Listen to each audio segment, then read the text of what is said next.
Hi, my name is James Orvis, and in this Out of the Box series course, we're going to be taking a look at samplers, but not sampling in the traditional sense. So I'm going to show you how to twist and transform these tools to come up with really unique results. And that's the idea of the Out of the Box series, to give you massive amounts of inspiration so that when it comes to creating your next track, you've got this little tool belt of tips and tricks that you can use to come up with really unique, fun and interesting results.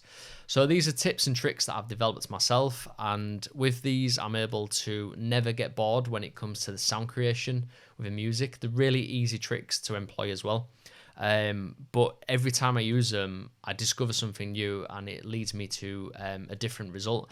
So as an example, you could keep on using the same sound source, whether it's a loop or whether it's just like a synth note or something like that, and you can end up with something completely different every single time.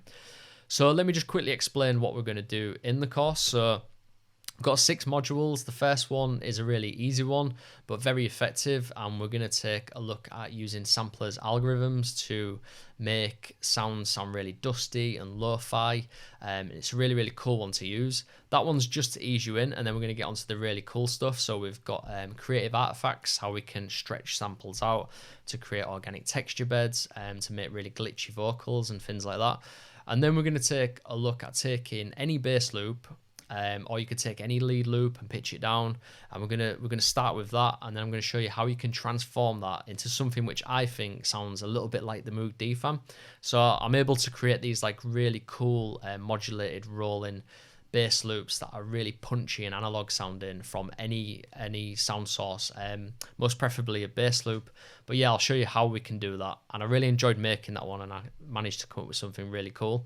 The next one we're going to look at is how to slice up any drum loop or any kind of loop source and transform that into an organic modular sounding sequence.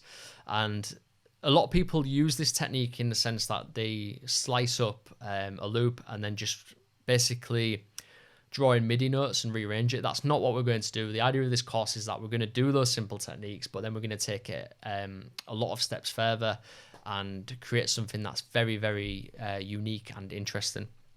And then after that, I'm going to show you how we can employ FM and AM within Ableton Sampler. But again, not just in the traditional sense, I'm going to show you how we can then sculpt the sound to create a modulated sequence using the FM and some other tips and tricks as well. And then after that, finally, we're going to look at turning any sound source into a playable bass, synth patch and pad patch. Now, again, taking any sound and making it into a playable patch is something which I've seen a lot of people doing, but in this one I'm going to show how you can take it further and sculpt sounds using Ableton Sampler and Sampler. So that's the overview of the course and what we're going to be touching on.